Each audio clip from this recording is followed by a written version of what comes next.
कि अगर हमारे को पेपर में अटेम्प्ट करना है तो हमें स्टार्ट कैसे करना पड़ेगा। राइटिंग सेक्शन हमारा क्रिएटिव राइटिंग है, एग्जाम्स आ रहे हैं, हमारे अंदर कंफ्यूजन आ रही है, 15 मिनट गोल्डन रीडिंग टाइम है। आंसर्ड पार्ट्स को आपको चेक करना है। अगर आपको लग रहा है लिटरेचर का आंसर देखिए कि अरे मैंने तो कीवर्ड चैप्टर में से नहीं लिखा, फटाफट से कोई लाइन बना दो जिसमें कीवर्ड लिखा हो। Hello everyone, welcome to Physics Wallah. My name is Rubina Talwar. तो जैसे कि हमारे एग्जाम्स आ रहे हैं, हमारे अंदर कंफ्यूजन आ रही है कि हम पेपर को अटेम्प्ट कैसे करें, या मैं कहूं कि टाइम मैनेजमेंट हमारे पेपर के अकॉर्डिंगली कैसे होना चाहिए।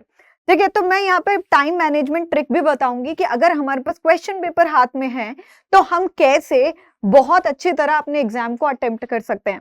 अब मैंने एक शॉर्ट में तो आपको दिखाया ही था कि टॉपर्स की आंसर शीट कैसे होती है, और इस वीडियो में मैं आपको बताऊंगी और डिटेल में कि कैसे पेपर को अटेम्प्ट करना है।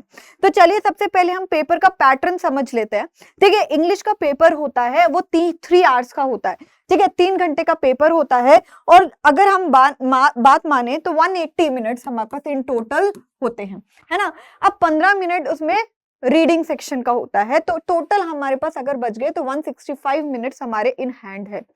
ठीक है, तो आप ये समझिए कि 165 मिनट्स में, बिकॉज 15 मिनट्स तो हमारे कहाँ चले गए, रीडिंग सेक्शन में चले गए, और फिर उसके बाद हमारे को section A, section B, section C को डिवाइड करना है, ताकि हमारे पास 15 मिनट यानी कि 15 मिनट्स हमारे पास रिवीजन के भी बच जाएं। ठीक है, तो पहले आपको पता ही है कि पेपर का जो ऑर्डर होता है वो होता है सेक्शन ए, बी, सी।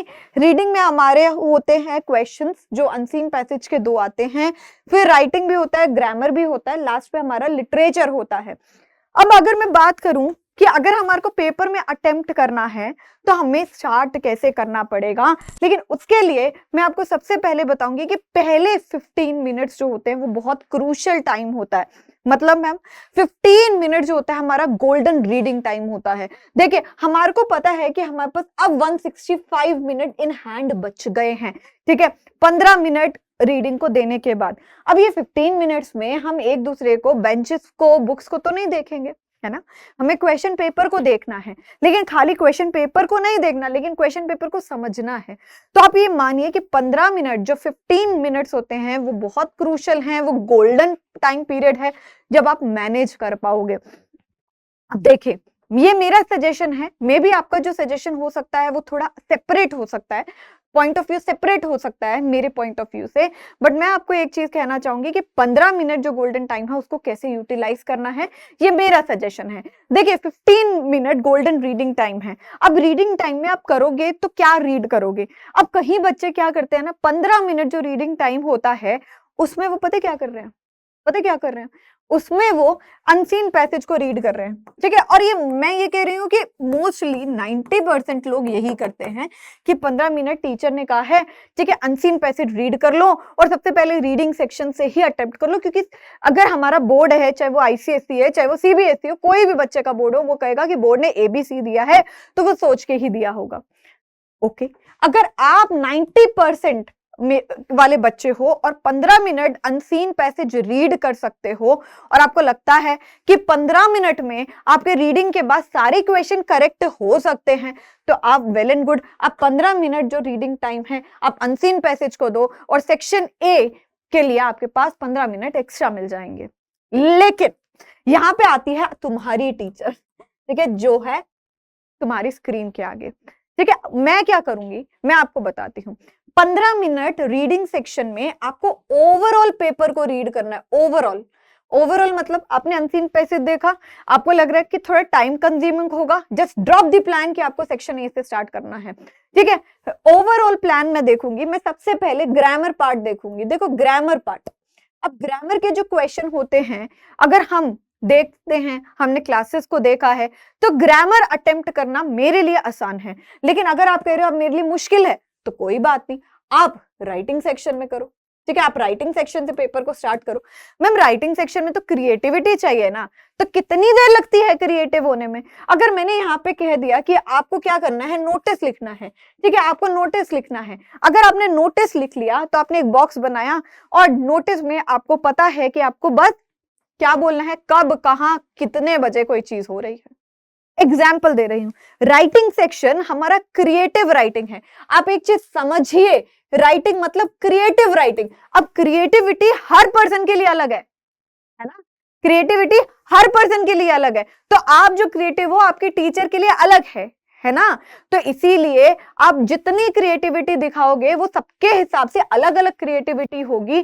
तो बेस्ट ऑप्शन है कि आप किससे स्टार्ट करोगे, राइटिंग सेक्शन प्लस ग्रामर से, क्योंकि ग्रामर में बहुत इजी सिर्फ एमसीक्यूज वगैरह आएंगे। अगर आपको मुश्किल लगता है तो आप उसको लास्ट में भी कर सकते हैं, लेकिन स्टार्ट करिए पेपर राइटिंग सेक्शन से। ठीक है, आपने फटाफट से अपनी क्रिएटिविटी दिखाई और टोटल राइटिंग और ग्रामर में आप 50 to 55 मिनट्स भी देंगे, तो ये मैंने ओवरऑल बहुत ज्यादा टाइम बोल दिया है, लेकिन मैं अगर आपको कहूं तो ये आपका खत्म हो जाएगा पहले 30 मिनट्स में, क्योंकि आपने 15 मिनट गोल्डन पीरियड में राइटिंग सेक्शन के सारे क्वेश्चन पढ़ लिए हैं।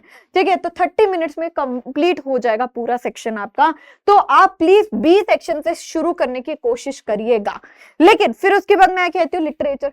अरे हमने मैराथन पढ़ ली, हमारी टीचर ने बता दिया, ठीक है, लिटरेचर हमने बार बार क्वेश्चन आंसर को पढ़ा है, फिर लिटरेचर उससे बाहर तो नहीं आएगा ना।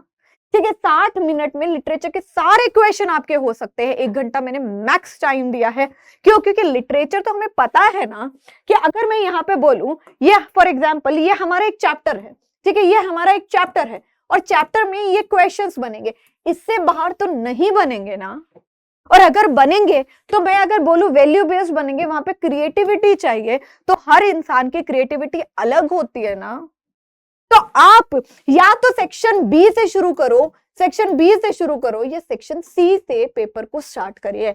ये मेरा पॉइंट ऑफ व्यू है। और अगर आप मोस्ट एप्रोप्रिएट मानोगे तो मैं तो सेक्शन सी से पहले स्टार्ट करूंगी, लेकिन अगर मैं ये कहूं कि मैं न्यूट्रल रहूं सबके लिए, तो मैं कहूंगी बी से बेस्ट है ना। क्रिएटिविटी, हर किसी का आंसर अलग है, तो हम जितनी भी क्रिएटिविटी दिखाएंगे वो सबसे अलग ही होने वाली है। तो क्यों ना पहले करके खत्म कर दो उस काम को। इतना ज्यादा वाइडर टॉपिक को बनाना ही नहीं है, खत्म करिए। जो दिमाग में आ रहा है बस लिख डालो, क्योंकि सबका अलग है। ठीक है, तो उसके बाद आप क्या करोगे? उसके बाद आपके पास यहाँ पे रीडिंग सेक्शन आया। रीडिंग सेक्शन आया, मैंने यहाँ पे 30 to 35 मिनट्स लिखा है। ठीक है, अगर 90% बच्चे वही हैं जो अनसीन पैसेज 15 मिनट में पहले पढ़ के बैठे हैं। लेकिन अब मैं अगर आपको बात करूं, जब हमारा ये खत्म हो गया, ये खत्म हो गया, तो इन हैंड हमारे पास कम से कम 1 घंटा बचा है, कम से कम। ठीक है, हमारे पास 1 घंटा बचा है, क्योंकि राइटिंग में इतना समय बर्बाद नहीं करना हमको, हमें पता है सबका क्रिएटिव अलग होता है। ठीक है, तो अगर मैं यहाँ पे बात करूं कि हमारे पास सिर्फ रीडिंग सेक्शन रह गया है, हमारे पास मोटा मोटा अगर मैं कहूं 1 आवर है। ठीक है, 1 आवर है, तो आप एक चीज मानिए कि आप अगर एक रीडिंग सेक्शन में भी अनसीन पैसेज को आधा घंटा देते हैं, तब भी आपके दोनों कंप्लीट हो जाएंगे टाइम पे। ठीक है, लेकिन मैं अगर आपको बोलूं पेपर जो होगा वो आपके लेवल का ही है, और आप ये मान के चलिए अगर आप पढ़ के आंसर दोगे तब भी आपको 20 मिनट से ज्यादा अनसीन पैसेज पे नहीं लगेगा, और आपके पास लास्ट में बहुत प्यारा अगर हम बोलेंगे 15 मिनट्स बच जाएंगे। ठीक है, फाइनल 15 मिनट्स बच जाएंगे, और फाइनल 15 मिनट्स में ये टॉपर स्ट्रैटेजी है, ये बहुत इंपॉर्टेंट है कि आपको करना क्या है। ठीक है, फाइनल 15 मिनट्स में आप बस क्या करोगे? आपने सारा कंप्लीट कर दिया, आपने सब कुछ कंप्लीट कर दिया। ठीक है, सब कुछ कंप्लीट कर दिया, उसके बाद भी आपके पास 15 मिनट बच गए हैं। ठीक है, तो आप क्या करोगे? फॉर्मेट्स को चेक करोगे, सबसे इंपॉर्टेंट, वेरी इंपॉर्टेंट, फॉर्मेट्स को चेक करोगे। क्वेश्चन नंबर आपने गलत तो नहीं लिख दिया, उसको देखोगे। स्पेलिंग एरर है, क्योंकि इंग्लिश का एग्जाम होगा तो स्पेलिंग एरर होंगे, उसको ठीक करिए। इंग्लिश का एग्जाम नहीं भी है तब भी आप इंपॉर्टेंट है कि आप हर चीज को समझिए। ठीक है, उसके बाद check answered parts. Unanswered parts को आपको चेक करना है, जो आपने आंसर करा है ना उसको चेक करना है, क्या कि कभी कोई चीज रह तो नहीं गई है, कोई चीज अनआंसर्ड तो नहीं रह गई है। इसलिए आपको क्या करना है? आंसर्ड पार्ट मतलब जो भी आपने सोल्यूशन लिखा है उसको आप एक बार देख लीजिए क्वेश्चन नंबर के साथ कि आपने कोई चीज छोड़ तो नहीं दी है, और वो अनआंसर्ड पार्ट आपको तभी रेक्टिफाई हो जाएगा उस समय, और आप उसी टाइम अटेम्प्ट कर दोगे। Add missing keywords. किस मिसिंग कीवर्ड्स मतलब ये जनरली अगर मैं बात करूं तो लिटरेचर के लिए यूज होगा। अगर आपको लग रहा है लिटरेचर का आंसर देखिए कि अरे मैंने तो कीवर्ड चैप्टर में से नहीं लिखा, फटाफट से कोई लाइन बना दो जिसमें कीवर्ड लिखा हो, उसको अंडरलाइन कर दो कि एग्जामिनर का दिमाग सीधा उसी पे जाए, है ना। तो कोशिश करिएगा इन शॉर्ट कि आप क्या करें, आप हमेशा स्टार्ट करें अपने सेक्शन सी से, और अगर नहीं न्यूट्रल रहेंगे तो राइटिंग सेक्शन से शुरू करना, क्योंकि सबकी क्रिएटिविटी अलग है, तो एक स्टैंडर्ड क्रिएटिविटी से भी वही नंबर आपको मिल जाएंगे। ठीक है, उसके बाद आपके पास मोटा मोटा 1 आवर मैं कह रही हूँ रीडिंग सेक्शन में रह जाएगा। बट अगर आप पूरा अटेम्प्ट करके एक बार सैंपल पेपर लगाकर देखिएगा, आपके 1 आवर की जगह 1.5 आवर तक बच सकता है अगर आप स्पीड से क्रिएटिविटी कर रहे हैं। मैंने कहा स्टैंडर्ड क्रिएटिविटी रखिए, सबका अलग आंसर होना है, तो इतना ज्यादा डीप में नहीं जाना है, जो दिमाग में आ रहा है बस वो लिख डालिए। ठीक है, उसके बाद आपके पास 15 मिनट बचेंगे, और ये टॉपर स्ट्रैटेजी थी कि भाई हमें 15 मिनट को लास्ट में कैसे यूटिलाइज करना है। ठीक है, एक बारी वीडियो को देख लेना। उसी के साथ मैं इस वीडियो को एंड करती हूँ। बस thank you so much everyone and love you. Please apply करके एक बारी सैंपल पेपर में देखिए, you will be thanking me later. Okay, thank you so much, bye bye, take care, love you, bye.